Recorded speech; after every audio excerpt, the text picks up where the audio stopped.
Yeah. Hey, everybody, welcome back. Oh, man. Absolutely great to be here with you guys. So this is our second session of Call of Cthulhu, the Tunguska initiative, Tunguska campaign. Yeah, Tunguska initiative. I think that's what we're calling it. Yeah, so just happy to have everyone here. We've got a bunch of returning friends and everything. If you haven't had a chance to check out our first episode, that's on the YouTubers, and you did Twitch or one of them somewhere. Things. It's there on the internet. So if you look down there in the Jubilee thing, you'll see all the different things we've got. We've got a merch store. We're on all sorts of socials. So you've got Instagram and whatever the current hellscape is that Elon bought. We've got all sorts of things out there. There's a whole bunch of links. You can go there and check out all our stuff. Mike, buy the merch. Yeah, buy the merch. What are these lovely, lovely sounds coming from right now? You asking me? Yeah, I'm asking you. So the music that you hear right now, well, the song itself actually comes from a really awesome chiptune band called Arcade High, and we commissioned the song from them, and they made it for us. And this is just a portion of it, but it's playing through Syrinscape, and Syrinscape is an awesome application that you can use to stream music, sound effects, and ambiance to your online tabletop RPGers, and you can also use it offline as well, obviously. But it's great. It's got thousands and thousands of assets, anything from fantasy to sci-fi to Cthulhu, to World War II type stuff, so realistic sound effects as well. So check it out. Yeah, no, it's good. You can import some of your own tracks and things like that. So it's really good. Outside of that, I think let's see, we've got a couple people here. So I think we've all introduced ourselves last time, but we could probably go around again. Mike, you just heard, is our wonderful DM for our Artemis campaign, and I'm Mike Elkins. So I'm a Made of Fate, and I don't really use social all that much, but the one where you can check me out is just Mike Elkins fan page official on Instagram. That's really the only one I use. So if you want to connect there, feel free. I'm super excited to keep playing this. Perfect time, spooky season. Up next, we got Beware. Hi, Beware Marshall, Pete. According to my mother-in-law, prior to getting married, I was that guy. So it's great to see everybody here again, and excited to see how this is going to go south really quickly. Far south. Yeah. North. Super serious campaign. I don't know what you mean about going south. Well, the shenanigans begin. Up next, we have Love of My Life, absolutely angelic looking right there. And also Joe. Yeah, Joe, if you could introduce yourself. It's the pink headphones, isn't it? Yeah, they're very nice. There's a little mic too, but I don't know how to work it. I don't need two mics. Yeah. I'm Joe B. I guess on the internet, you can find me on Instagram at Flying and Magic. And I just don't make this too scary because I don't like to be scared. That sounds like a challenge. I don't like scary things. So. Ooh, good to know. Speaking of, Alicia, if you could introduce yourself. Hi, I'm Alicia. I DM our homebrew Broken Cauldron on Maids of Fate, and that's about it. Absolutely wonderful DM. Then we have man with a beard. I'm Ironhead 454. Also Ben. You can find me on Slices and Dices. We've streamed on there. We're always in the Discord. We're also always in the Discord here on Mates of Fate. And you can also find me on TikTok, where I make fun of my kids and take videos of dice and the minis that I paint and other stupid crap. And you got a dog. A really nice one. Yeah. Yes. And I take pics and videos of my dogs. Yeah. Love puppies. And last but not least, Julie. Hi, I'm Julie. I am Drizzt on Discord. That's about the only social media I do anymore because everything else is, I find, mildly obnoxious. But I love you all. And sometimes I'll get on there and talk and stuff and like Twitch and stuff when people stream. This is my first campaign with mates. Done one over on our sister channel, Slices and Dices, and I really just enjoy hanging out with all of you guys. This has been awesome so far. Looking forward to more. Same. Same. Mm-hmm. And both of you mentioned Discord. We do have a we Discord for anybody watching. It's where all the fun happens between sessions. It's very active, so just hop in there and have a good time. All right. Well, with that, I think let's get into it. So, when last we left off, you guys had all been gathered at the Kremlin in Moscow for a chance to meet with Chairman Molotov to discuss the ongoing invasion in the Eastern Front, not the one that the rest of the public and the Soviet Union, the world at large, are aware of, but the invasion done in the midst of the night to infiltrate the region of Siberia around the area of Tunguska, where nearly a third of a century ago, a strange meteorological event, the anomaly, or entity as they've started calling it, cracked open the sky, leveled 800 square miles of forest, and left behind no sign of what happened, at least according to the first two expeditions. The third expedition, one kept a secret from the public, had one survivor, a man by the name of Alexei Korolev, a man who may have physically survived, but psychologically is far gone. While the Soviets kept a great number of the details specific to Korolev's account secret, what you know is that there is an anomaly there, one that's not just the ramblings of a madman, but something that the those in power have reason to believe poses a grave threat not only to the Soviets but to all of humanity. You left the Kremlin, heading out in the night to Yenisei. Sorry, I'm gonna mispronounce this. Yeniseisk, a small airstrip in a town on the river by the same or similar name out there, just to the west of the Siberian plateau. You know that there's been multiple platoons sent out to try and assess the threat and to engage any of the Nazi hostiles that have taken up in the area. You also know that the Nazis seem to have some sort of anti-aircraft capabilities. You know that they've repelled a number of those forces that were sent by the Soviets.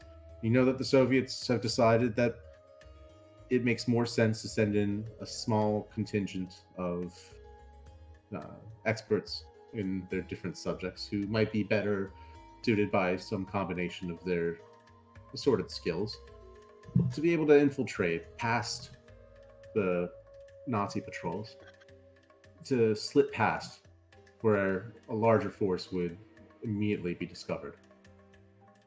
Your goal, your mission, is nothing short of saving this world.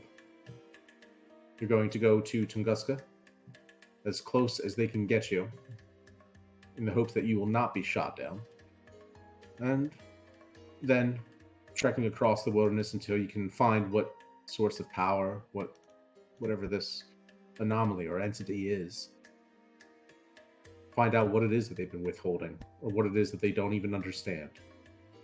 Discover what you can, and find a way to, stop the Nazis and survive with body and mind intact. One of you ventured into the halls of the Kremlin late at night, slipping past security. As you'd been promised, it would be light. You're able to find a dossier concerning the testimony of Alexei Korolev. What you'd found was that he'd been speaking in tongues, languages ancient, modern, known and unknown, some that scarcely sounded human. You know that he expressed a sort of enhanced awareness, but beyond that, much of the account doesn't make sense. You also have heard reports of strange electrical interference associated with this phenomenon.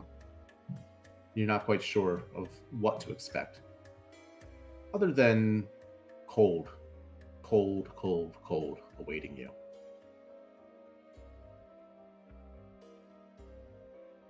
Can we, Julie, or should I say, Sophie?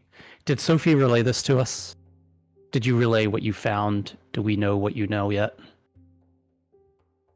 No. No. Okay. Okay. There really hasn't been time to really discuss it much yet. So. Mm-hmm. Okay. Yeah, because you were. I didn't want to let on that I had been sneaking around the Kremlin in the middle of the night where other ears could hear me. So, just little details. Yep. Can you guys hear me okay? Yeah, Yeah, you sound better now, I think. Yeah. Alright, So, sure. yeah, all good. You, the morning after, you were all led back to the motorcade where you were taken to the airstrip again. From there, you boarded your plane to fly back farther east. One stop to refuel on the way is the troop carrier that you're in is really just this horrible corrugated, steel thing. It looks like the thing was cut with tin snips. Boxy as hell, and you feel every bit of turbulence along the way. So, with that, Father, how are you holding up? Father O'Connor is kind of... It's been a while since he's been in a uncomfortable and rickety mode of transportation. So, he's reliving some, trucks and during the war, the shaking. It brings, the sound. It's not the greatest that he's experiencing, but it's nothing that, his belief in his faith and reciting a rosary and, to help keep his mind at ease. So he's sits there amid every shake, and you see him move one bead of the rosary over between his thumb and forefinger as he tries to do this meditation of these prayers to keep him at ease. Seated next to you, we have the Dr. Shotsworth. Dr. Shotsworth his leg keeps kind of bouncing up and down on the floor of this ship. Facially wise, though, like his expression looks rather calm, but his knees definitely going up and down. Occasionally you see him reach into his pocket and pull out a flask and take a sip of whatever is in that flask. Turns to Father O'Connor. You have your rosary, and I got my rosary right here. What brings us solace is all the same in the end, whether it's a prayer or a book. The means is inconsistent as much as the ends is the important thing. Well said, Father.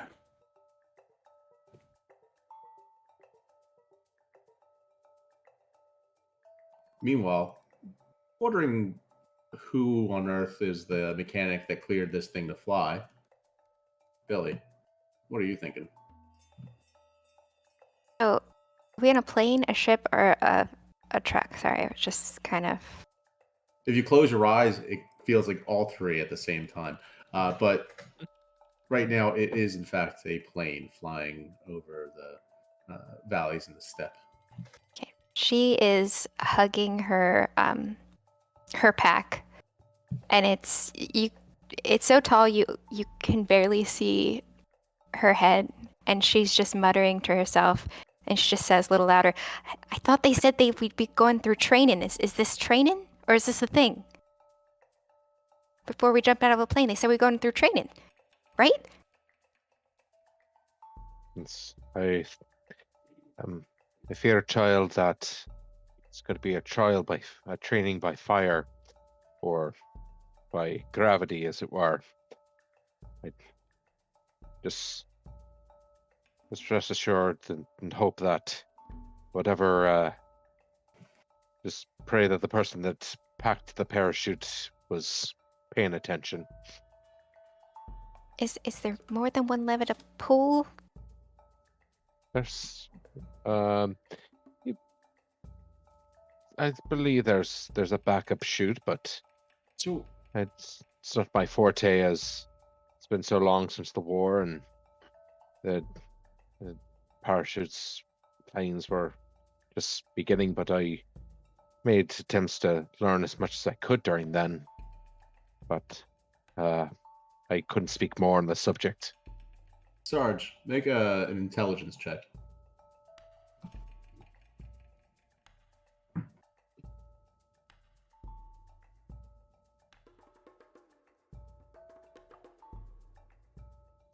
Are you talking to me?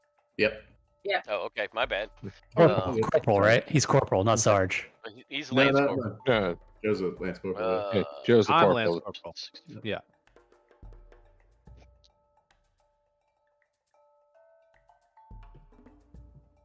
Oh, not a chance. Nope. We're all gonna Come on, die. come on, Sarge. Is there no one on this plane to tell us how to use these parachutes?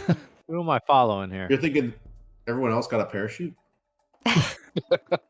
Who's planning this stuff? This is crazy. Now's the opportunity to find out if Matt Googled how parachutes work. I thought this was the flight in between flights. Yeah. Are we all parachuted up and ready to go? No, this is the So this is the flight in between flights. So you're Okay. all right. Yeah. So Billy's just causing panic and chaos and just everywhere. Everyone's double guessing themselves because you don't have a flight attendant here who's been helping you. It's just the pilot in the front, and you've been kind of, after the Kremlin, hospitality has definitely died down. You were more or less shoved in like cattle into this flying wheelbarrow, and sent off with a prayer and a salute and ready to go die for whoever country you're from. And now Soviet Russia. Yeah, Soviet Russia. In Soviet Russia, you are flight attendant. Well, the beverage cart is a little late, but you and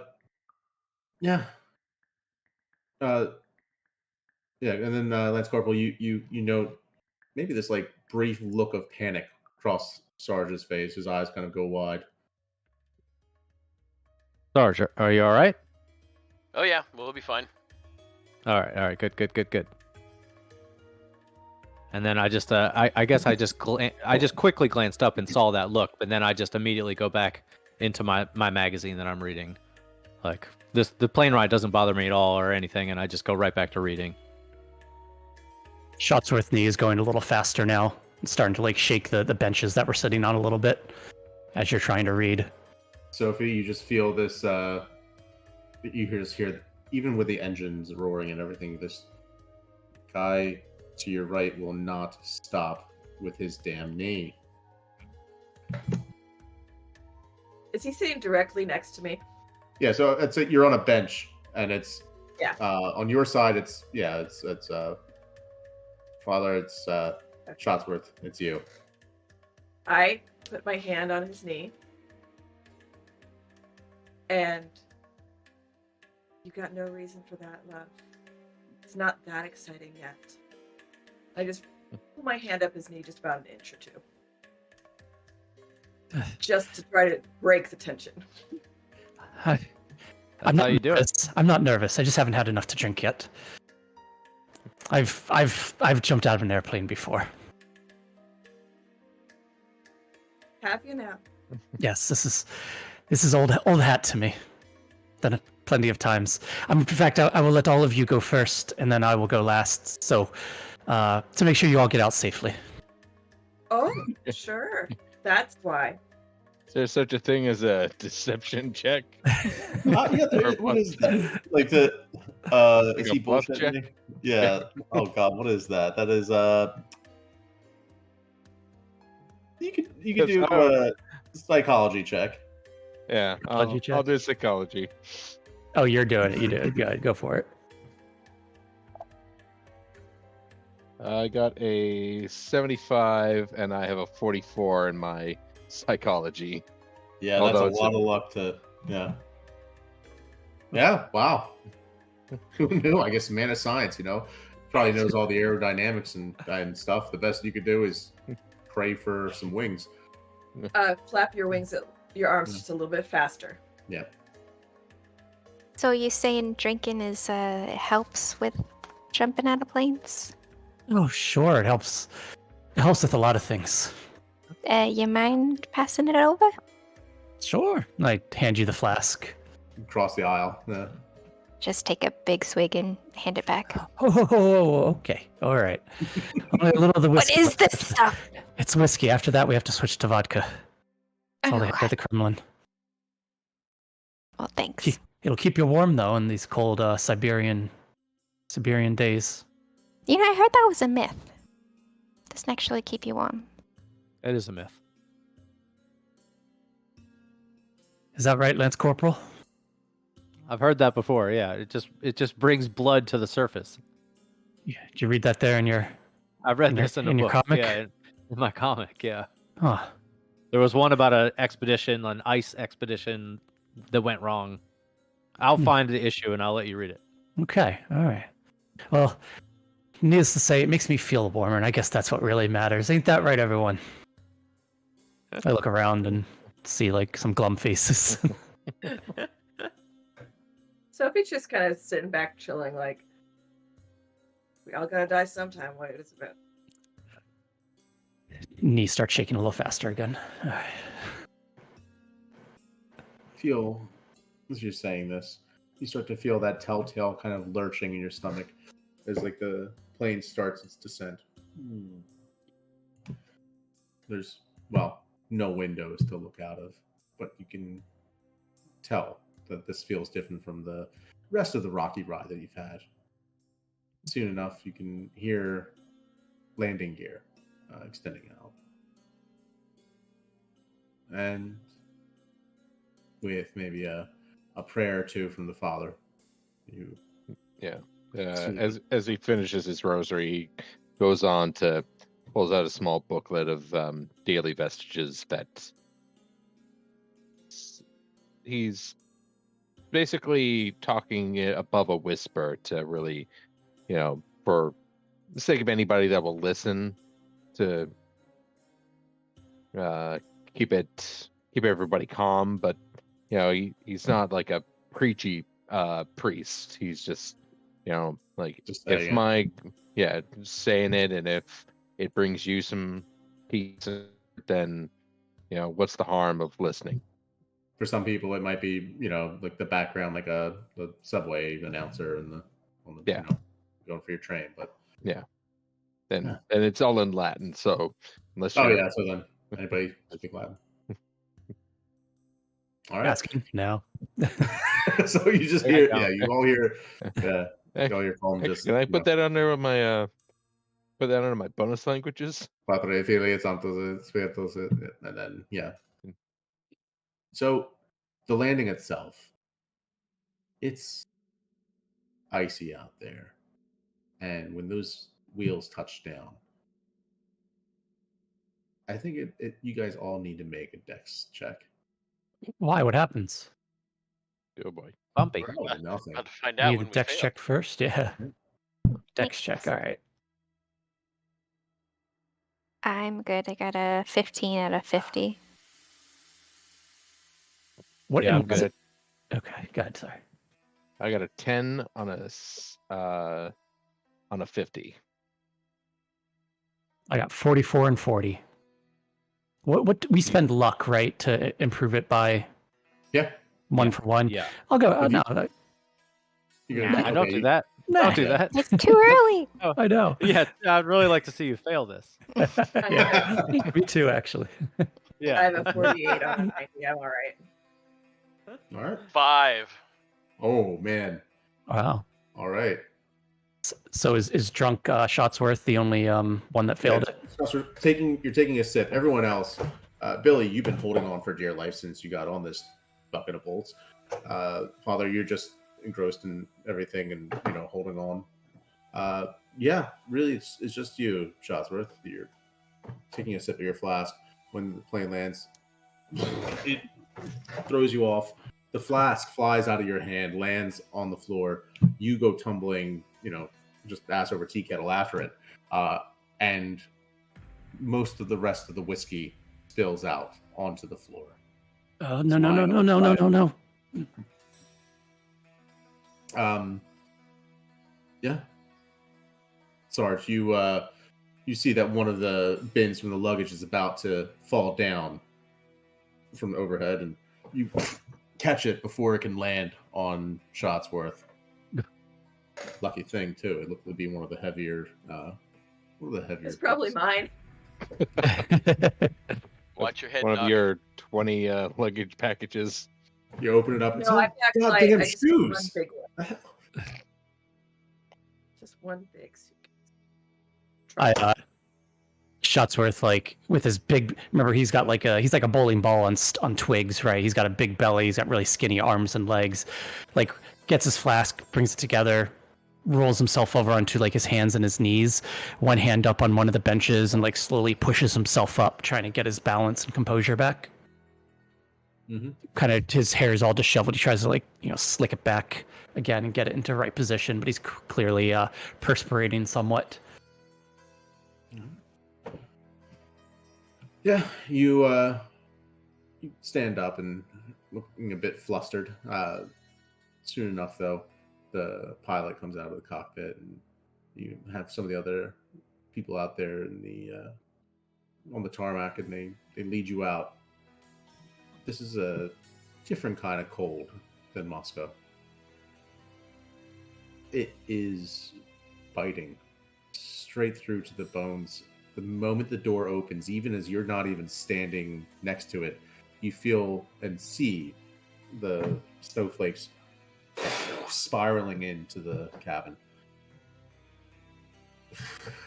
Each of you have this impulsive shiver and wonder, when is spring supposed to start?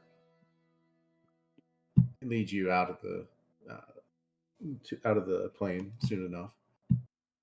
And you can see not quite so large of an operation here. You can see that there's a few buildings in the distance. Most of them look to be obscured by the equivalent of fog, you guess, for this time of year, but it's really just bits of the snowdrift blown up. You have really just one consuming thought right now, and that is to get indoors quick and get some layers on you. There's a number of other soldiers who are there and begin helping to unload the scientific equipment that was stowed in the cargo bay in the back. You can see all the instruments, and all of your personal effects are also brought to you to be led with you to where you're going to be meeting with the quartermaster and commander of the base for provisions and briefing before you begin your training and head out. But this is just like the halfway point, right? We have to get on another plane of which we're going to jump out of, right? This is again, it's a big world, and planes just don't have the they don't have quite the mileage that they do today. Yeah. So All right. This is a halfway point between Moscow and your final destination in Tunguska. Hmm. So, Was anyone paying attention? Who are we meeting here? Who's our contact? Probably a man. Yeah, probably a man, is that what you said? Hmm. Well, if that sounds about right to me. soon enough, you do see one. A man with a push broom mustache and a kind of a, well, this sort of borderline rat-like face that you just can't find much that's likable about him. Sort of walks up with this very presumptuous kind of demeanor. Hello, you are the ones from Moscow. Yes? Yes. Yes, you are the expedition going out to investigate the presence of the enemy in the wilderness. Yes? Correct. I am Comrade Andrei Volkov, representative of the party. I am here to make sure that all of you are not conducting any acts of, well, unwanted behaviors or activities towards the People's Republic of the Soviet Union. Welcome. Come this way. He leads you out with this, well, sort of expression that indicates that he feels this is all very much beneath him in this, outpost and far, far, far from the front. He leads you out just the same. You follow him, thankfully indoors soon enough. The walls of the local hangar are thin, but it still gives you a break from the wind. Soon enough, they, more of the airport crew come and close up the main doors, and you can finally breathe at last. You follow him down the hall, and soon meet with some of the other local soldiers who are there to begin helping you with the training. You're introduced to the quartermaster, who can help you with really the supplies you might need out there for what's ahead of you. So, let's say at this point, is there anything in particular you're interested in picking up? Cold weather gear. Yeah. They outfit each of you with some good. So they give you two options. One for something that might help you look more like a Siberian local. They also have other gear that is outfitted a bit better for, looks more to be like almost military issue, but it's meant to blend in with the wilderness itself. So sort of like a white fabric, dyed leather. So you have those two choices. Both look to be equally warm based on what they've said. A full set of hats and gloves and mittens, scarves, parka. I'll take the one that's more stylish. Okay. They hook you up with a suit with the big lapels and the no. They size you up and everything. They kind of look at the outfits, and one of them says, I think maybe this one look to fit you better around the belly. Here you go. Shotsworth just stares at him.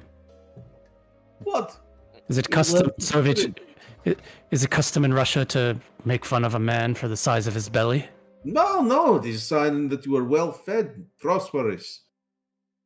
Very fortunate Western capitalist pig.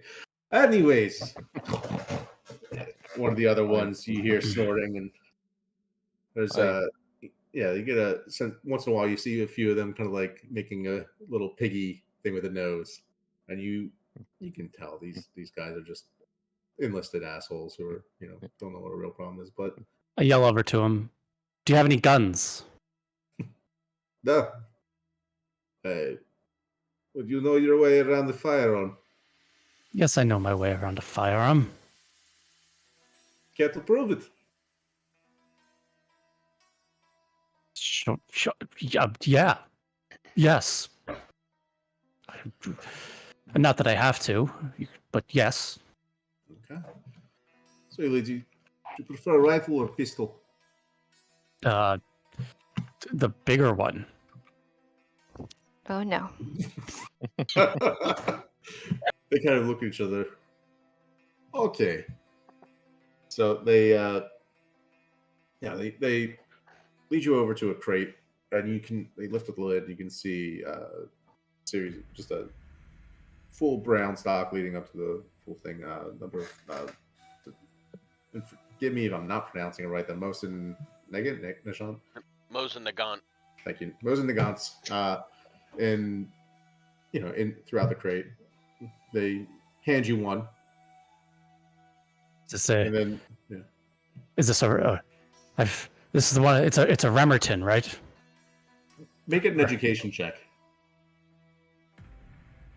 I mean Remington. Remerton? 61 on 81. Okay. Yeah, you recognize this rifle and everything. You also like the idea of maybe being able to hustle these guys a bit. You can continue to play it off like you don't know what you're doing, or you can, show them up. And either way, but the point is, well, I want to be clear. Out of character, Shotsworth has never used a gun in his life. Yeah, you know about them. He has no idea. He thinks Remington is called Remerton. Okay. So yeah. But you still feel like you still feel that liquid confidence right now. Yeah. In that case, all right. If that were the case, knowing that, I probably would have made it an extreme challenge on that check. So I'd say that's a fail. Okay. Yep. So as you're kind of like wheeling the rifle around, then they grab the barrel. And whoa, and point it down. You're like, Careful, Doc. That one has a kick. I know that. I know that. First to shoot 3 cans. Other side of the shooting range. Well, that can't be the only one. Does anybody else? Friends, this is our first chance. It could be a bonding experience. Can I play? It's been a few years myself. You have by chance a Colt 45? Colt 45. I do not Here, think. hold on. She pulls up the edge of her skirt and grabs one off of the holster that's on her thigh and hands it over. Oh, thank you, my dear. Father Connor looks at it. He grips it and does a cock at the bolt. It discharges the magazine. Looks, brings it back in, Colts, and cocks it. It's like, it's a fine piece. I had one similar during the war. Well, let's see your training. Come. So they lead you, the party, down to not so much of a shooting range as much of a concrete wall with a barrel with a couple of bottles, all empties, just stacked on it. So, who's first? I defer to you, Professor. Well, so yeah, Dr. Shotsworth gets down on one knee. He gets down on the ground and lays down like he's like a Marine in the ground. He goes, hold on. He kind of rolls to the side, pulls out his flask, and tries to take a swig, but notices it's empty. He forgot that it spilled all over the floor of the plane. Pops it back in his pocket, rolls back onto his stomach, and he's not quite like level with the ground, right? Because his belly is so big. He's kind of just like a ball rolling there. And tries to take aim with the rifle. Okay, go ahead and make a firearms rifle check. Firearms rifle. Cool. Should be on the character sheet. If you don't have it, it might be just different character sheets. Nope, I got it. Oh, lucky. 18 on 25. Nice. It was luck. Good thing is you're aiming for both of them. Mm-hmm. All right, look at you. This is a mighty fine pistol. Sure. All right. Who is next? Would the lovely lady like to try? I can show you a thing or two if you like. Oh, you think you can show me? Some of the Yeah, I other can ones, show some of the other guys just kind of like, or elbowing each other. Hold on. I open up my case. Pull out. I brought my own. And I pull out my M1 Grand. Load it. And I don't bother to lay down. Don't want to get I don't want to get my clothes dirty. And I just stand there and I shoulder fire it. Okay. Go ahead and make a rifle check as well.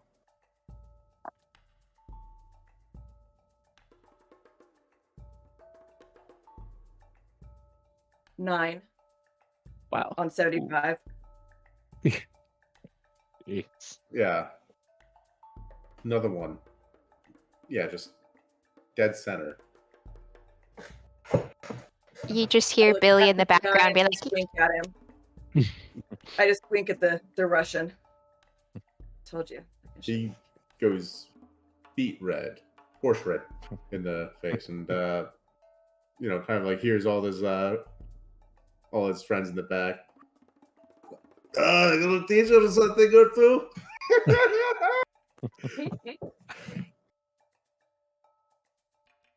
And he just goes, like, shut up. And then last but not least, Father. Now I know that's sided in, so you better not do bad. Ooh. Just saying. That is a 5 on a 20. Good lord. These are crazy rolls. All right, yeah. How do you want to do this? So the Father O'Connor, it's like with almost like on instinct, he like gets himself into a perfect standing position. One foot forward, his back leg tilted at an angle to brace him. He extends out. He looks through the sight. He moves a little, takes a deep breath, and just smooth action right down the center towards the can. With this, you hear they all start clapping. Well, I can see why they sent all youth to for this mission. Not understand with the. I thought you were good luck, John. Anyways, let us take you to see the next piece. You're going to be. Have any of you jumped out of a plane before? I can't lose. Do believe Yeah, okay. I believe the professor has mentioned that he's had experience in exiting airplanes with a parachute. Good. Would you care to maybe? Sure. I take my rifle and like very haphazardly kind of like swing it up and like put it on my shoulder, like I'm like in a parade or something. Oh, it's quite easy. Shouldn't we be on our way though? I don't think there's much time to explain. I think it's more of a learn by doing type activity. Wouldn't you say? They reach to take the quartermaster goes to try and take the rifle from you. I smack his hand. All right. As we're walking away, Father O'Connor like turns over to Sophie. He's like, "It's a fine piece, my dear. By chance, do you have another holster for this one? I don't believe the one on your thigh would suit me as well as it suits you." Oh, you're not keeping that one, sweetheart. Fair enough. That one's mine. And any. But yes, I do have another holster, but it's not for you. I love you, but Yeah. no. Yeah. So he turns the safety on and hands it back to her. Thank you. Sorry, just the priest with a thigh holster under the cassock. That's a whole thing. It was in Hot Fuzz, right? All right. All right, everyone watching character art, go. Plot Isn't it twist. Boondock she's Saints really too? I into think. Yeah. Yeah. Anyways, yeah. So you guys are starting to be shown to the parachutes and everything, and kind of you see there's a map of the region as well. I'll share it with you guys if I can find it. It's just that way you can get a sense of where things are. And if anybody watching it wants to see it, you can join our Discord and check it out. Yeah, and wonder what are they talking about? But I'm gonna post it in there. And I did not have time to hand draw this or to do anything. So Come on. Is it just gonna be like a screenshot of like Google yeah, Maps? it's absolutely a screenshot of Google Maps. Yeah. Come on, you're messing with my immersion here. Yeah. You see an exquisitely detailed rendering of the landscape by Comrade Google, who's annotated everything in wonderful detail. Just the scale and accuracy of it is perfect. And yeah, Where the heck are we? you are towards the left side of this map. So it's Okay. yeah. If you look, you'll see. Sorry, one sec. On the left side of the river, there is right where towards the bend. There is probably halfway up the river. You can see there's a town by the name of Yeniseisk. That is where you are. Okay. Got it. And your goal is to fly from here all the way to the very far northeast, where in the green you see a part that is listed as Tunguska State Nature Reserve, at least on the map here. Okay. Yep. And yeah, That's got to be over 100 miles or kilometers, as they These, probably use here. yeah, about 300 of your miles, maybe more. Of course, you will not need to be traveling so far, as it is our plan to have you fly in dead of night to evade detection. You will get as close as possible, and then airdrop out over right here. We have Point Bravo. This will get you as close as possible without being caught by enemy resistance.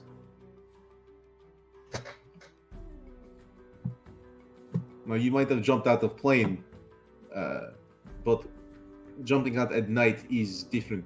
You'll be facing the cold, of course, as you would any time, but you're also going to have challenges with regrouping, with visibility, problems with the terrain. What might look to be open field might be frozen lake, or not so frozen lake. You understand?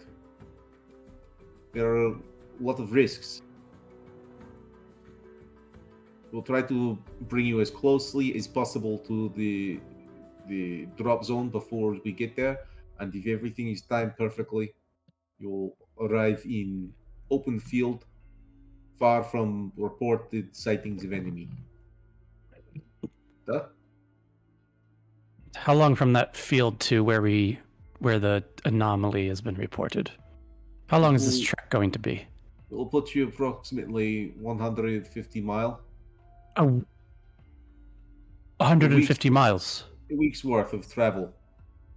If you hurry. I'm sorry. I thought you said 100. You mean 15 miles? Why are you here? You'll be looking quite grim, Mr. American. Dotsworth pulls like a Homer Simpson retreating into the bushes, just kind of backs up behind everybody else a little bit. There are ways you can find to get around. You will be fine.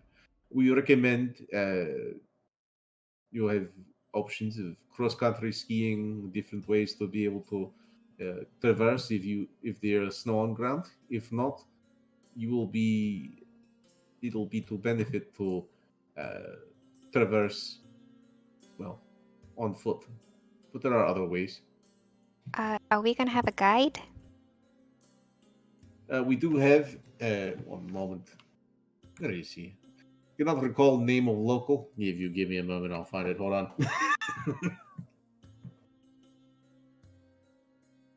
And who's inspecting the plane engine? When's the last time you went through inspection on that?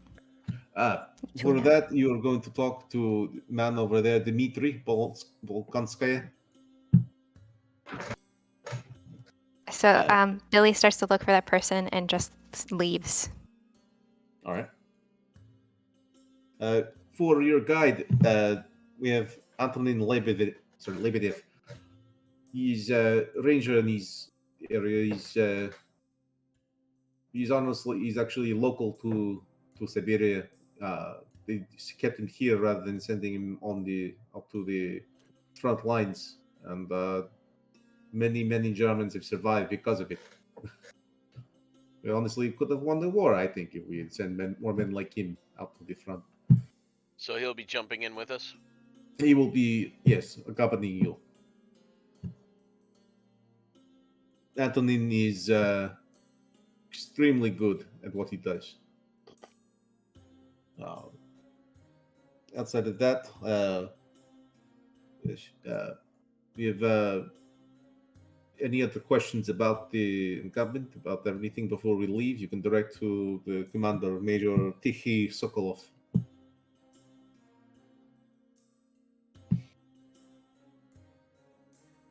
I want to find Lebedev.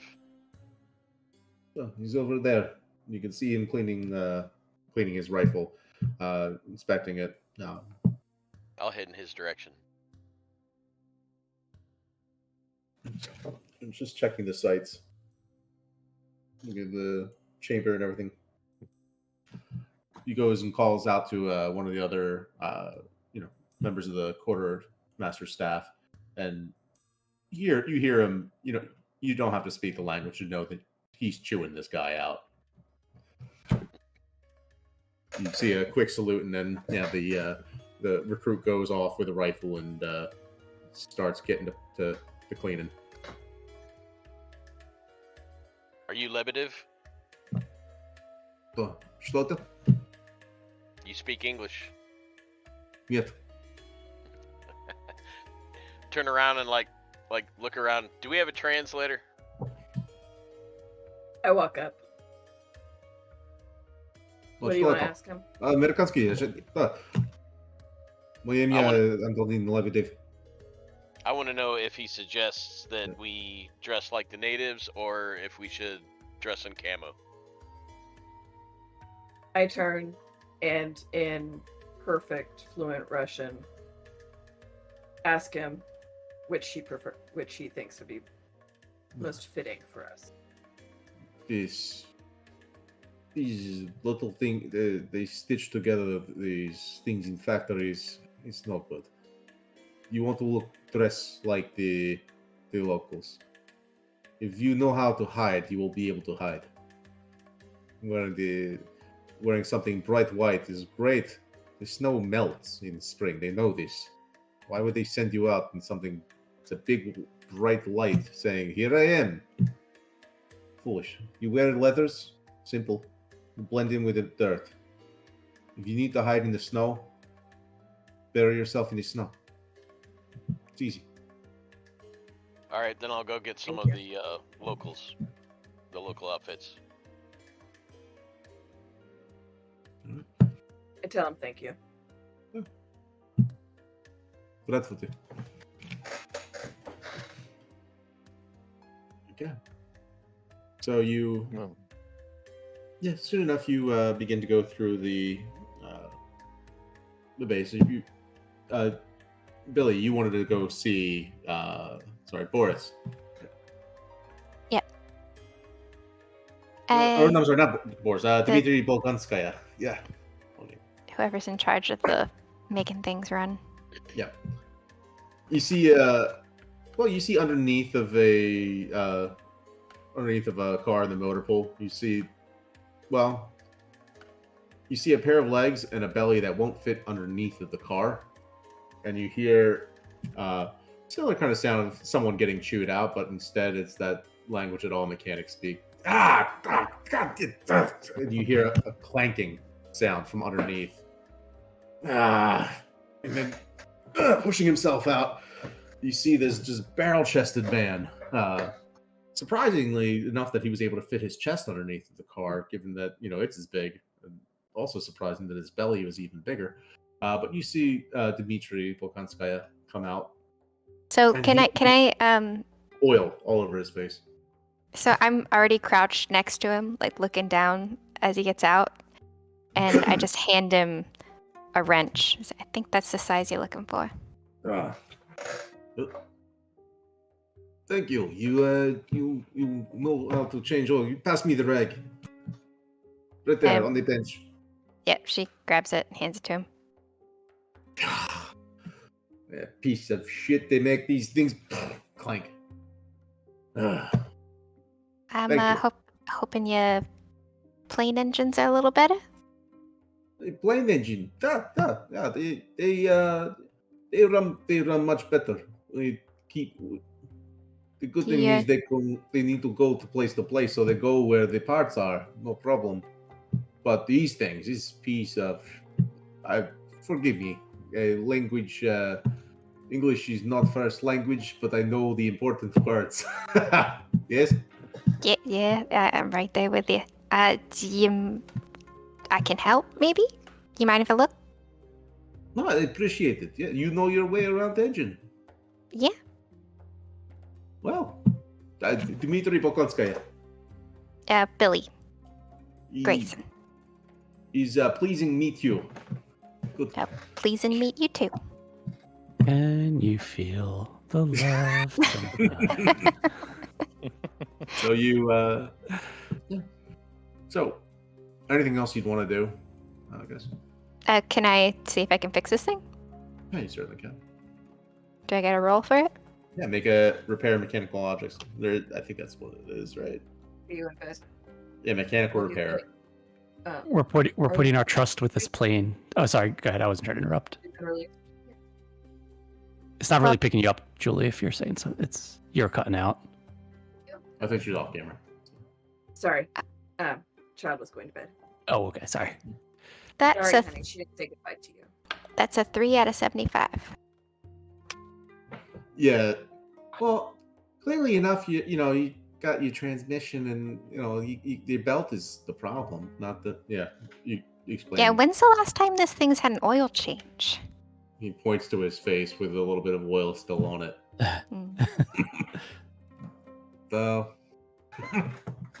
About 2 minutes ago. Well, I tell the officers you need to take care of these things, but they do not care. Yeah, that's why they bring us in, I guess. The last person who managed this gave it the wrong oil, and the thing turned to gum. Cannot get the right oil in Siberia. Amateurs. Well, you'll find this problem more often than not. That is just the wrong oil. It looks like they're using whale oil. No. I will not doubt it, honestly. You take what you can get. Well, can look at the engine of the plane we're taking out tomorrow, or whenever we're taking it out. Come with me. Goes and leads you to it, and it's a different plane. This one marginally better than the corrugated steel thing that you saw before. This one, at least, is round in most places, as opposed to like the boxy looking carrier that you were loaded up in. Yeah, you can make an education check.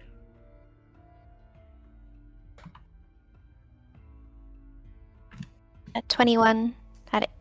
Yeah, I'm good. Yeah. What you see in front of you is a Douglas C-53 Skytrooper, and it's more than well enough equipped to be able to, carry you out where you need to go. It looks like there have been some modifications done to the chassis to allow for you to be able to, make a drop out of the side of it, but it's otherwise looks to be in pretty fit shape, much better certainly than the car you just saw Dmitry fixing up.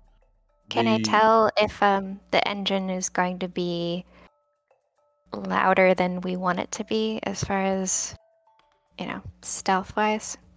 I mean, yeah, the engines themselves do look pretty standard. There doesn't seem to be much you can do, but what you can tell is that this one has been lightened enough.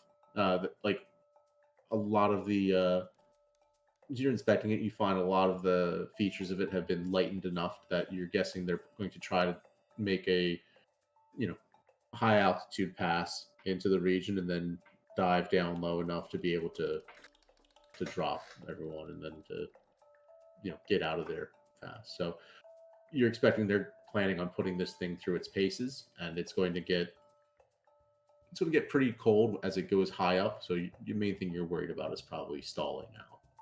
All right. Well, thanks for showing me around. No, it's pleasing to meet you and everything. You need anything, any tools, anything, let me know. You have all the equipment and everything you bringing with you on trip, or? I think so, but can you just double check, make sure I'm not missing anything? And I just sit my pack down and I open it and you just see a whole bunch of just everything. Oh, look at this! Oh, you have the one with the bits with the hexagonal, the keys. They all are on the same thing, and this is genius. Oh, Allen key? What are you talking about? Allen key? That's what they call these. I mean, that's what you're holding. I don't. But they are all on the same thing. This is brilliant. I always lose this them. Army knife. Yeah, just put that back, please. Oh, Swiss. You just see this for a moment, and you're not sure what the hell that's about. But, I'm going to make a prediction right now. Billy is the only one that's going to survive this, and the next adventure is a Billy and Boris love adventure through what remains. Yeah. I'm calling it now. It's a spin-off. She just kind of up as one shot. She moves some tools over on the corner just to hide the 2 sticks of dynamite that she smuggled in. He's like, what is that little guy? It's candles. Oh, good. Yeah, you get dark and everything. It'll light up. Mm-hmm. They'll light up. Well, do any of us see the dynamite? Did any of us see the dynamite that you're holding? Make a spot hidden check. Make a spot hidden check. God. I feel like that'd be like that would catch my attention. A spot hidden, you said? Mm-hmm. I'd say probably a hard spot hidden because it's, are you like looking actively at what Billy's doing on her side, talking to like the mechanic about all this stuff? No. I have 46 on 30 at hard. Yeah, no, probably, yeah, so you do not see the dynamite. Okay. You never know when you need to, make something loose. But if you don't think I need anything else, I think I'm good. That's a hell of a jar of pickles to loosen. All right. So when Billy walks back over, everything just Shotsworth looks a little like he's trying to be calm, he's trying to be cool, he's trying to play it off, but he's very like everything looked good, Billy, with the plan. Good as it's gonna get. Yeah. Okay. Great. I knew took it would a lot be. out of it. Yeah. They took a lot of parts out of the engine. You took parts out. Make it lighter. It'll help. But those parts are not the engine, the chassis itself, and okay. a lot of kind of like some of the things that were nice to have in the plane you were in before. Things make like it lighter. stowing the luggage. Things that make it comfortable were taken out. Yeah. As if the last ride was comfortable. Yeah, I'd say dress warm, even on the plane. As if Russian military planes were comfortable. Yeah. I just watched the off topic. I just watched the Star Trek episode today with my kid where Data and Picard dress up as Romulans and go to Romulus to try to find Spock. And they put Data and Picard in a room together to sleep, and there's only one bed and there's no mattress. And Picard's just like, yes, that's how I like to sleep too. Classic. Yeah. God. We'll get to that part of this campaign later on. Yeah. So, so you at this point, I think you guys pretty much exhausted just about everything from a supply and all that. Is there On ammo and things. yeah, Father Yeah. Connor wants to know, gonna try and seek out Commander Sokolov to see if the transcripts that he requested were sent over, if they were retrieved. You go and ask one of the recruits to bring you to the commander. So, pardon me, my son. Can you direct me to Commander Sokolov? I need to see if something from Moscow was transmitted here. It's important for what we're doing. Come. You're led outside to another building. Looks to be really the only building here in the town that is made with more modern, like brick and concrete. It's really definitely a different aesthetic. It looks a lot newer. You're led inside, and there you can soon enough see one of the rooms on large office on the third floor. A man behind a desk, a sea of papers at all the surfaces around. He is on the phone.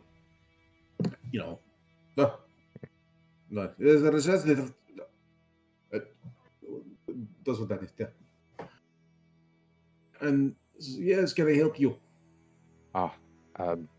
I beg pardon for the intrusion, Commander. I believe it's possibly that something was transmitted over from Moscow regarding the incidents that happened with a private. Some records of conversations that he had. Were those by chance transmitted? I've received no notification of any such thing from Moscow. I have heard of your dispatch here to Siberia, to Yensisk.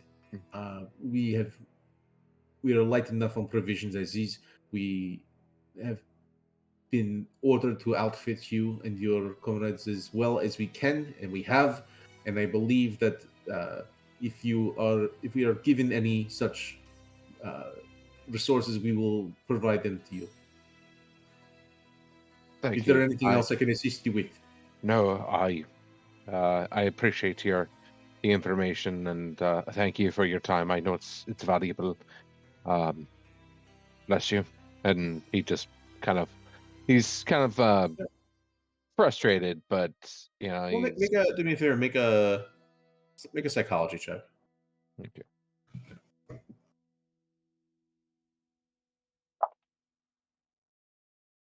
A 5 again. You get the 5 out sense of 4. It's not just. He doesn't just seem reticent. It doesn't just seem like he's, I don't know, it seems like he might be holding something back, or that there's some kind of animosity towards you in particular. You're not sure what it is. Maybe it's coming as a man of the cloth. Maybe it's something else. But that seemed far too aggressive of a, decline to help you. Yeah, that's it. And he, knowing this, he kind of like stops, like, Commander, forgive me for one more. I understand that you must be put in such a challenging position to receive orders for our particular group to be hustled in and take valuable resources from you and your men. And believe me, that's certainly nothing that I would want to take away materials that would be useful to you and essential, really. Years and years ago, I was in the Great War, and well, I don't know if you have any experiences with that, but when you're stuck in the trenches and all that's around you is what you can grab a hold of, it's anything is useful. If anything did come that might pertain to information about what we're going into, it would truly help all of us, not just myself or your men, to take care of these Germans that are invading your homeland.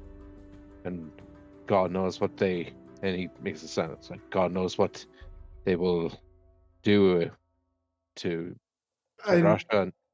I'm a very busy man.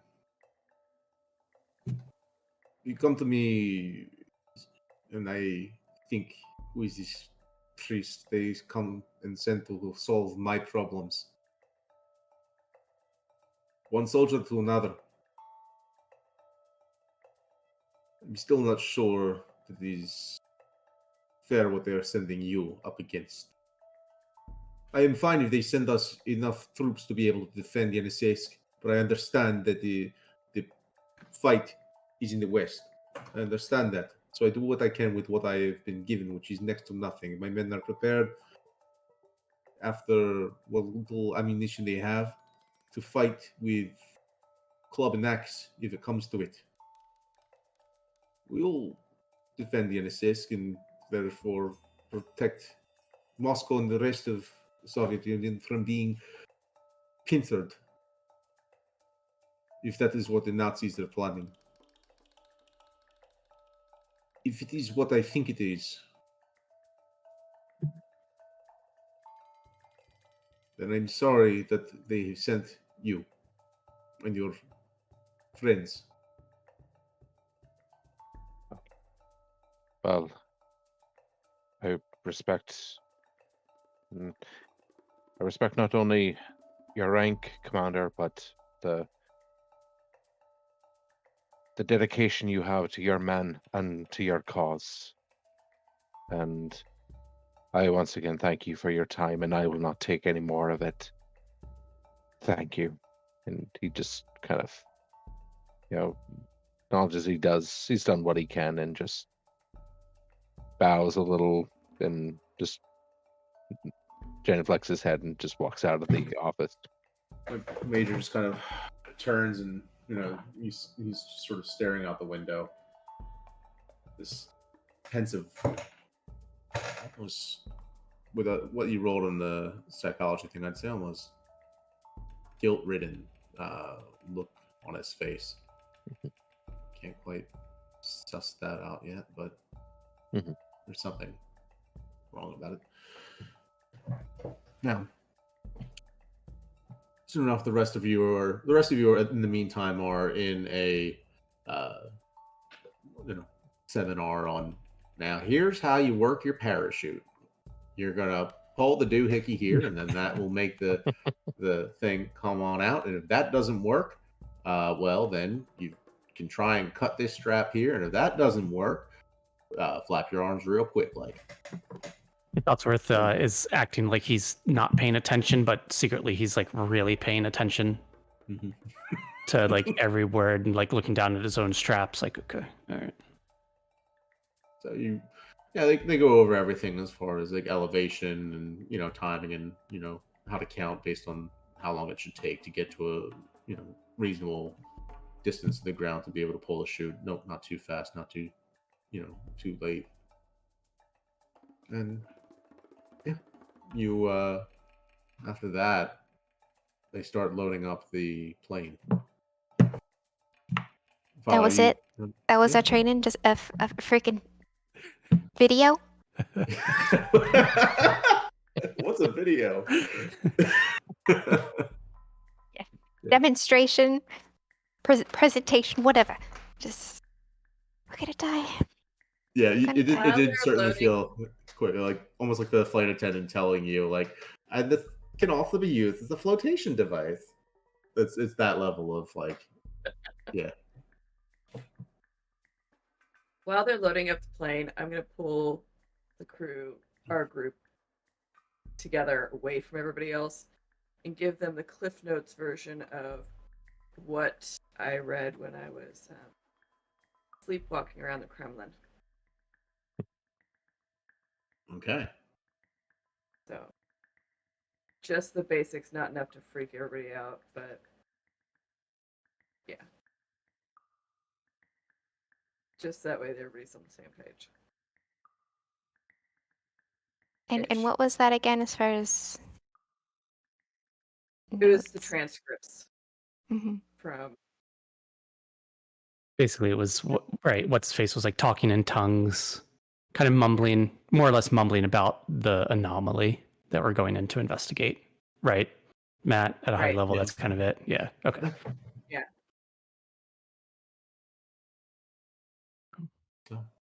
So if we don't Not die in just this a jump, meteor. we're gonna go insane. I don't know. Maybe that guy was weak of mind. Weak of spirit. That's yes. Or Weak of both. mind and weak of spirit. I agree with you, Sophie. There's I mean, Billy, don't worry. Everything will be fine. As I point to you, Billy's hand is like, Shotsworth's hand is like shaking a little bit as he's pointing. Everything will be fine. Totally fine. God has a plan for all of us. Whether we die jumping from a plane or get hit by a bus or run over by a horse. It's no matter. We'll all go when it's time. Best not to be afraid, just jump right on it. I'm not afraid. I'm pissed off. It's like they've sent how many expeditions on this, and what have we learned from the first group? Nothing. We don't have any notes, anything they've learned that we could take. Well, if I've learned anything, it's that at least half of us are a good shot. So we have that going for us. And then we got Sarge and Lance Corporal here, and it's just assumed that they're a good shot.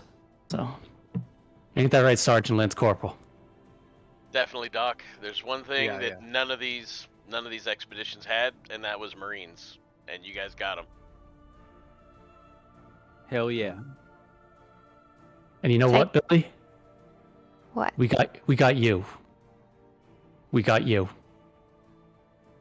We're going on foot. I don't even know what I'm doing here. But yeah, I suppose. You never know. We might find a truck along the way. Maybe. The truck might get lost, and we might have to help it find its way. Getting Wink, into the wink. plane. Getting into the plane, you see Ranger Lebedev, and you also see, the member of the party, Comrade Andrei Volkov. They lead on. Assume their seats, and you're called into the plane as well. Walk in and plop a spot there. Okay. Buckle up my seatbelt. Hands still shaking, having difficult time snapping it together, but eventually I get it in. Each of you dressed for the elements, and you have your your packs on your back already ready to go. Soon enough, you hear the toggles in the front in the cockpit. You see there's a loud sudden as the engine there's a quick backfire, and then the propeller starts spinning. Soon enough, it's turning on the tarmac. Feel it accelerate. And you feel that moment of lift. Pressing down on you, gravity, pulling you back to where you were on the ground, where you were safe. There's no turning back now. You know that. Plane starts flying eastward, past sunset, or at least at the edge of it. You can see as you climb through the clouds in the area, a bit of gold coming from the west behind you. I loot it. God damn it, Mike. Sorry. It's all right. the clouds ahead, that vivid purple hue of night coming. You can see mountains poking through the clouds on either edge. And there's one thing you know is that this area is still breathtaking. The sights you can see. Valleys and mountains. The tundra itself. Bits of light peeking through from the setting sun on the spotted lakes across the landscape. It's a beautiful view from far away. You're wondering what it's going to be like when you're up close.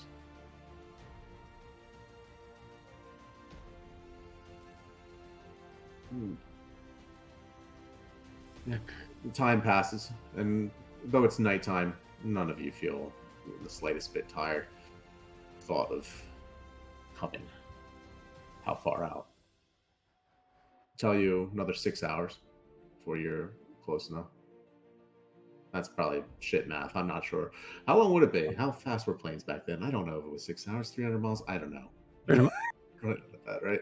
If they're going, what? 200, 300 miles. Who knows? 200 miles. Okay, so a couple hours. Let's say, like, fine, half that, just to be safe. Right? Because they're going slow, but they're climbing high. I don't know. I'm not that good at math, man.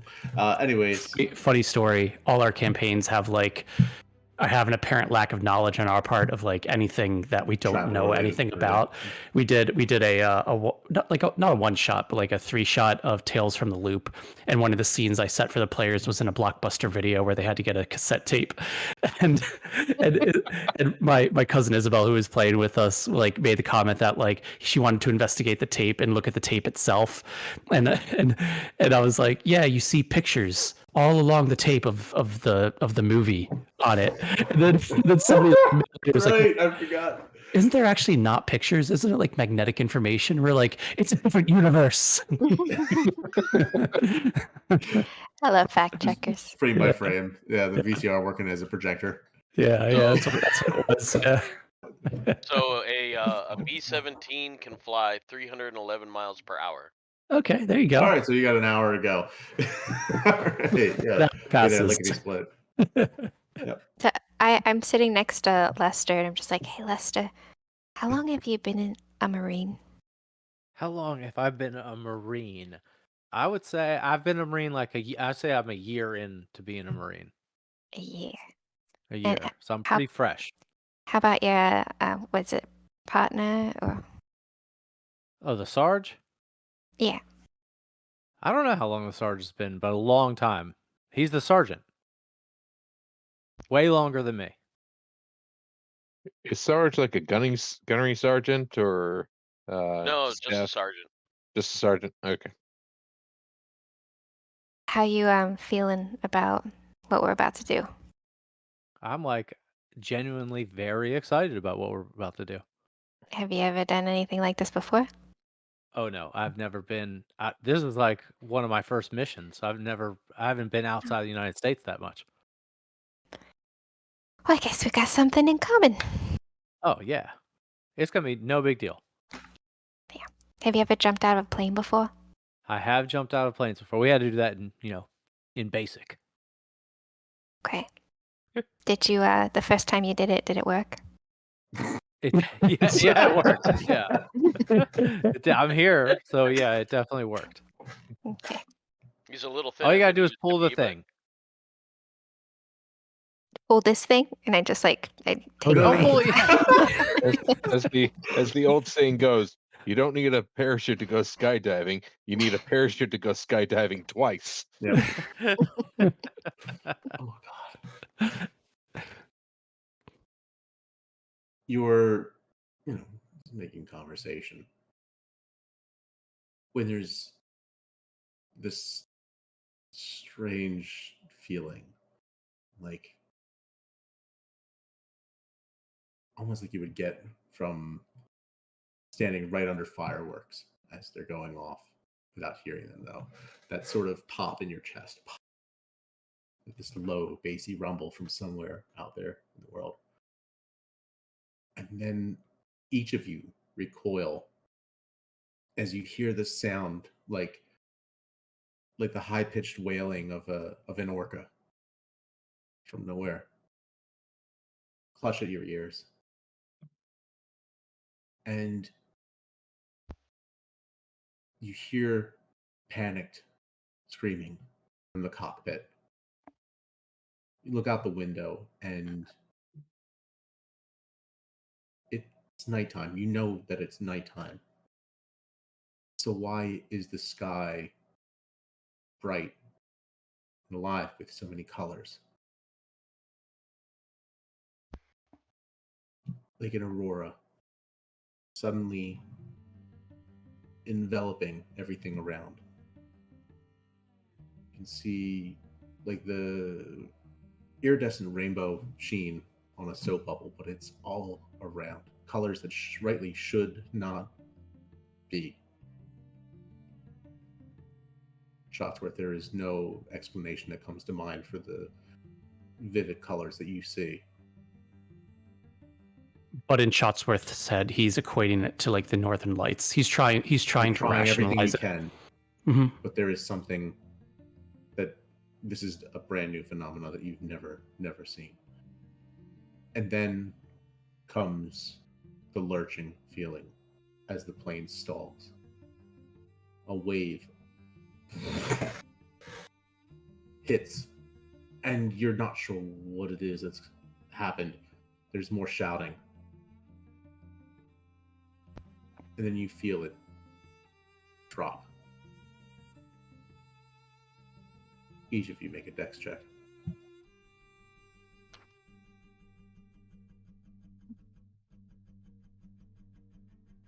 Just pass. Well, no, 39 and 50. Oh, wait, what's a 40 and a 0? Is that a 50 or a 40? That's a 40. It's I a got 40. I got a 40 on 40. Okay. You're good. Yeah. 31 on 50. I'm good. 64 on 90. 91 on a 70. Oh, Lester. Oh no.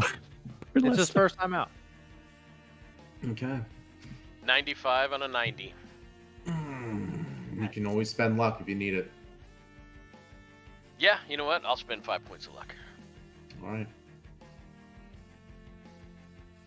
So, the plane lurches, and each of you are able to quickly grab a hold of one of the straps on the side as your legs go floating up. Except you, Lester. You didn't grab it in time, and your body rails against the roof and falls back down to the ground. I'd say right now you're going to take 2 hit points of damage. And right now, just with that, you hit your head and fall unconscious. At this point, you all see, you're still trying to hold yourself while the plane is stalling and falling. You can see Lester is there on the ground, not really, just knocked out. Might be a moment, might be minutes.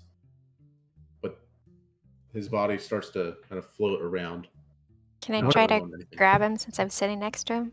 Quick, yeah. What about Sarge? Did he fail or did he? I used 5 points of luck to make it. You did. Okay. All right. Yeah. At the last moment, you almost slip and then just barely grab by the edge of your last few knuckles onto the nearest strap, and then pull yourself back up. But you see Lester fall and knocked out. Now, Billy, make a strength check. 22 of 65. You grab him, and then you're one hand holding the strap, the other one holding Lester by the scruff of his neck. It's because you're weightless that you're able to balance both at the same time. You feel the plane stalling. You hear that same high-pitched whine.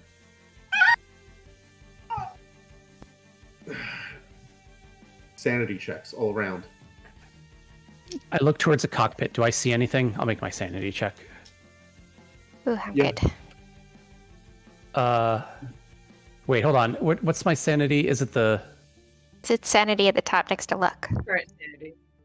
Oh, mine's different. I have sanity goes down, right? All I right. think if you lose, it goes down, right? If you pass, Yeah. it stays. Okay. 14 for Father O'Connor. I got 50 on 55. I rolled a 40 Yeah. and then a 50. That's crazy. You pass as well. 16 on 75. And yeah, Lester, you obviously don't have to for this because you're knocked down. Oh, I rolled anyway, but I passed. But yes, Sweet dreams. 32. but I am, yeah. I would think I would probably hear it in my subconscious mind, Probably. maybe. Yeah, actually, honestly, you would. Yeah. So, yeah, all of you pass then. All right.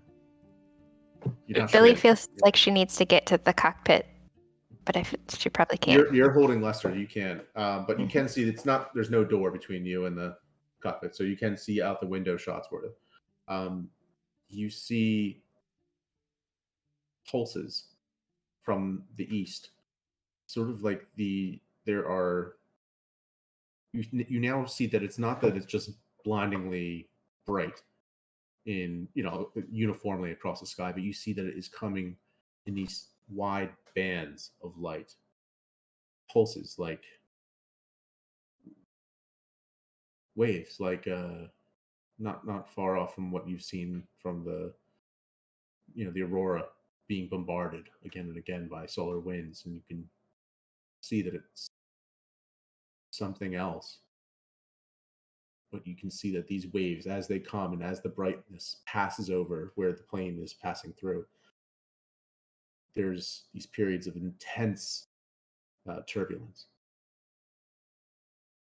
And then you come out of one and you feel all your bodies fall back down onto the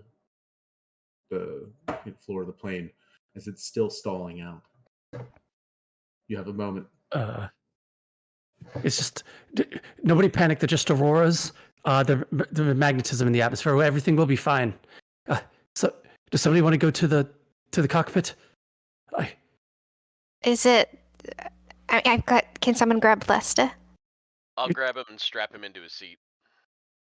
Okay.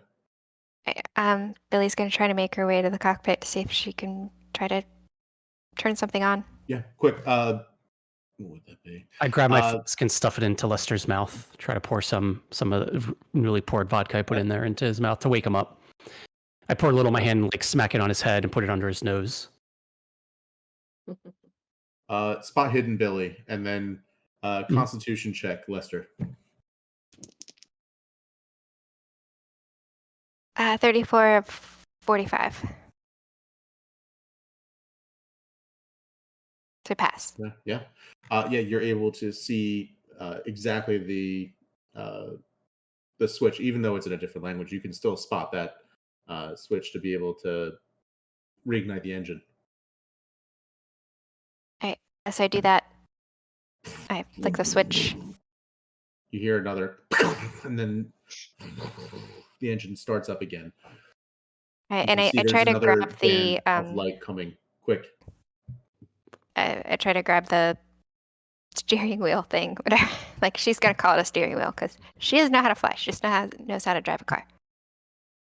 Okay. I failed that Constitution check, by the way. Okay. Oh, sorry. Yeah. No. Yeah, you.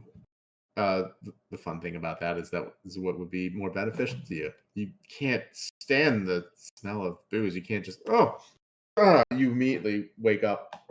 You feel nauseated.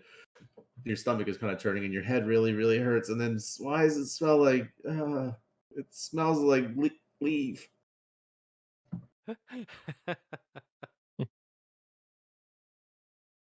Yeah. But yeah, you are no longer unconscious.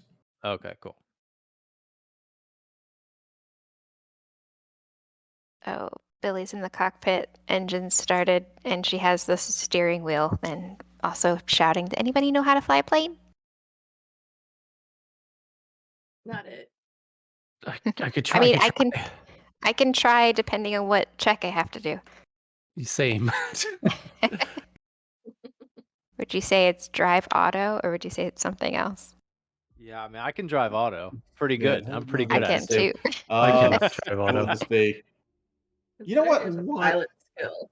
What Are you the can pilots try and dead? extrapolate that out. Yeah, we'll say that you're gonna try and I'm gonna drive try. auto. Why not? It's like that. This kind of looks like a car, maybe. 27 out of 75. Should I do hard on that? Yeah, it's just Okay. like you turn left and right, and but yeah, no, even out of 75 a heart, you're still passing with a 25. Yeah. But yeah, yeah, it's like just turning left and right, but also up and down, kind of. But once the up and down was a little weird to get used to, but you understand enough about the mechanics of how they designed it and why they did. So yeah, you can figure it out. You know. I just shot back. Hey, this is pretty easy. Okay. Just The keep landing part might be hard. Just keep it in the air. At No, this no, point, no. We can't. We have to jump out. There's no way she can land this on the icy Oh, ground. right. Did you- I forgot we're jumping out. All right. we had a seasoned pilot who could barely land it back on a runway. There's no way she'll be able to land it here. No, I forgot we're jumping. coming about, you can see the wave moving slowly but surely towards you. About 5 miles out, you can see the entire forest below, illuminated in this prismatic wave of color. It's approaching. How We need far to go- off are we from our target? Nowhere near, not nearly as Like- close as you wanted to be. Are the pilots dead? It's like Billy didn't even say, check like, what to happened? see. No, What you happened just to the kind of pushed pilot? them out of the way, and restarted their engine for them. At this point, Yeah. yeah, So at I this think you point, guys can handle it from here. It's thanks they- for letting me try. this is where as close as we go. You need to get out now. We cannot take another hit. We You need to jump get out now. You jump now. All right, let's go. Start dropping down a And- little bit more, and then level out, trying to turn the plane around before this wave hits. The rest of you first. I'll make sure you all get out safe. We're getting off here. Hook in. Let's go. You see, Lebedev and Volkov stand up, and they're ready to go. Volkov undoes the hatch. There's a roar as the cabin pressure drops immediately, and it's time to jump. Who's first? Me. I'm doing the sergeant thing and counting everybody as they go out. Let's go. Let's go. Ladies first. It should be the ladies first. It's always ladies first. That's the polite thing to do, like on the Titanic. Lance Corporal, show him how it's done. All right, yeah, I do it. I go. I didn't know he's a I say lady. Yes, sir. All right. You jump right out. He's going first so he can catch us when we get to the ground. Okay. The plane is All right, banked, let's and go. yeah, you jump out, followed by I'll go. Sophie's next. I'll go after Sophie. We need to make any checks for this or no? Oh, okay. We're gonna find out. Okay. Not until we get to the That's it. order We of need to do, like a operations. willpower Yeah. check to see if we can jump. Billy, let's go. Yeah, I'd say if you feel that that's accurate for your character, if you feel like It's- you need to make a willpower check, if you're too scared. Yeah, let me. I wish I packed an extra pair of underwear for this. Yeah, she's actually pretty good. All right, And yeah. she jumps. no stranger to getting your hands dirty or doing what needs to be done. Yeah, I'm not going to give the doc a chance. I'm going to push him out the door. No, you strength check contested. Yeah. contested. I'm right, because I'm going to Contested resist. All right. Volkov and Lebedov, you two first as well. No. They're probably laughing at you. 44 of 85. Okay. I rolled a 90. No, I don't. Yeah. All right. Lebedev jumps after you, thinking he's probably going to have to save your ass. Is he the last one? Volkov's still there. All right, let's go. After you. He puts a unlit cigar in his mouth, looks at him, says "Hoorah!" and jumps out the door. Just love it. Soon enough, Volkov follows, and you're all falling out of a plane towards the Siberian wilderness as there's a wall of this eldritch force coming your way. You see the plane above. It's flying well past. And as you're falling, and you get a sense of how far you have to go before, how many seconds, but they never told you the elevation, did they? So, luck rolls all around. Oh, God. So we're just basing on what our current luck is our percentile. You could have asked how high up you were. Do Yeah. two. Ooh, got it. How many 90s can I roll? Ooh, 34. 42. 70 of 80. I'd like to say a big thank you tonight from Q Workshop with their Dragon Bone dice. Thank you for all my random number generating needs. Billy, how'd you do? 63 out out of of 65. No, that is wow. Okay, good thing you didn't spend 2 points or 3 Thank points. God. Over. Yeah. All right. So I got 94. 83, Go ahead. 83 out of 45. So I failed. Oh! And I got Your head is 94 still out of spinning. 50. Yeah. Oh God. All right. So Head's Shotsworth and still Lester. ringing. Yeah, just yeah. So he What's that? Yeah, we're going out. Let's do it. Lid's corporal went first, and I went near to last. So we're like at opposite ends, and we were just Love free it. falling. A bad luck bread sandwich. Oh man, yeah, you guys plummeting out. Not really much of a sense of direction, and yeah, I'd say that Lester, you pull your chute too early. Shotsworth, you're tumbling a bit after being pushed out of the plane, and it takes you far too long to get your bearings. You pull your chute too late. By the time you pull it, you're eye level with the tops of tallest mountain on the horizon, and you can feel that ground is coming fast. Lester, you pull your chute, and then you see shapes moving past you. Sure is cold up here. The rest of you can kind of get a good sense of when to pull it, and you pull chutes and are able to. Those of you who have maybe a bit more experience with this or have read enough of the, in your field files, what to do, can more or less gauge how to steer it a little bit, left or right, to try and bring yourself towards what looks to be a narrow field adjoining a bit of forestry.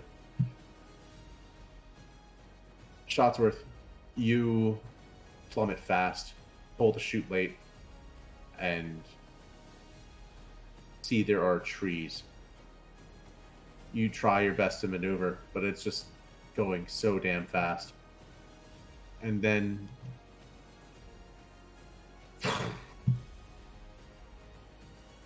you're not sure if something broke, a limb of a tree or a limb on your body, but something is in a great deal of pain. You take 2 points of damage.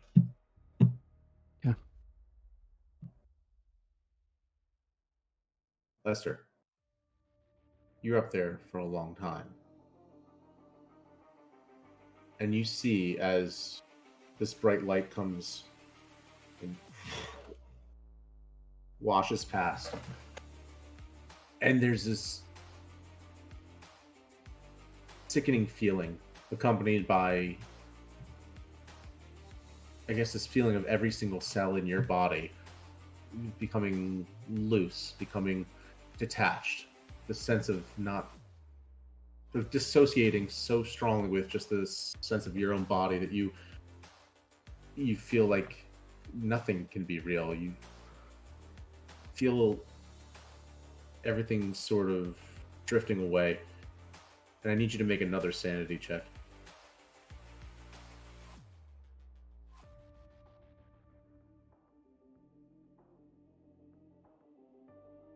All right, 53 out of 60.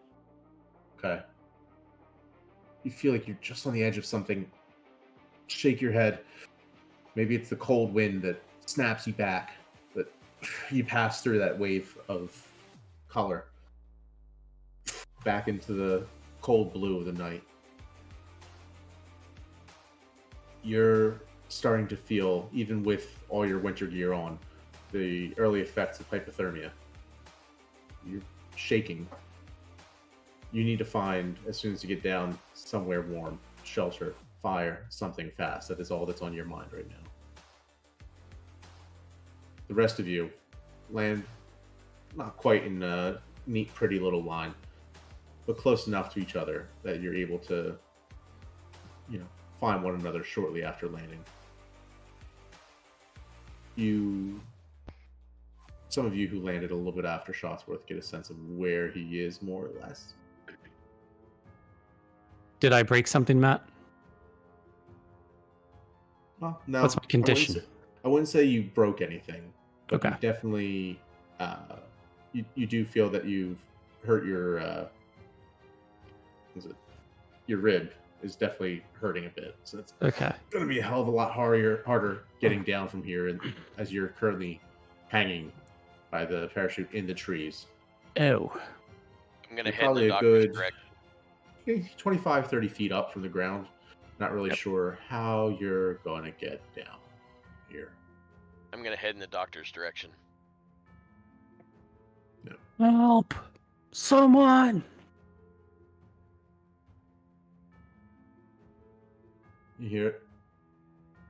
You definitely hear the voice. All right, follow the voice. I'm coming, Doc. Doc, as you're looking around, you hear, well, what's your perception? Is there even a perception check? There's no perception check. I don't know. No, there's like spot hidden. I wouldn't even say it's spot hidden. You hear a sound. Or yeah, Okay. listen. Make a listen check for me. All right, one sec. So, okay, that's not the good skill for me. 0, 0, and 9 is 9, right? Yeah, So 9. 9 on 20. Pass. Okay. Good. You, in between your yelling and maybe it's your desperation instinct trying to see what's going on, you hear a sound of footsteps. Twig breaking. Up here. Up here. Stop yelling, Doc. I'm here. No, No, you're I mean- not. You look down. You see a figure with a rifle pointed at you. That is where we're going to call it. Oh no! Oh. Real quick, do I see anything about the figure? Is it is it a Nazi? Is it too dark? It looks like they have a Remington rifle pointed directly at you. A Remington. Okay. All right. It's a bear with a You know gun. those ones. It's an angry bear with a gun, Mike. Good luck. Awesome. All right. Well, guys, I don't know about you, but I had a blast. Yeah, I that was cannot wait fun. until next Fun. time. Cannot wait. Oh, Good job, Matt. thank you.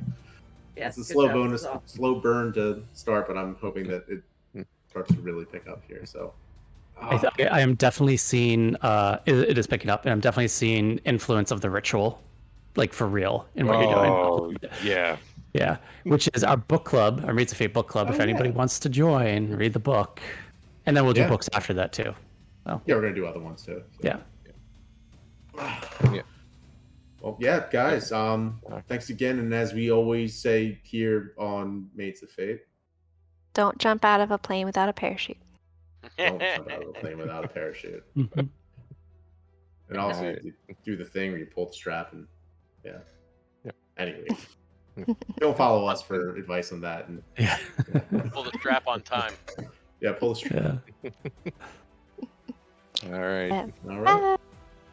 All right. Good night. Night, everyone. Good night, ya. everyone. Bye. Bye.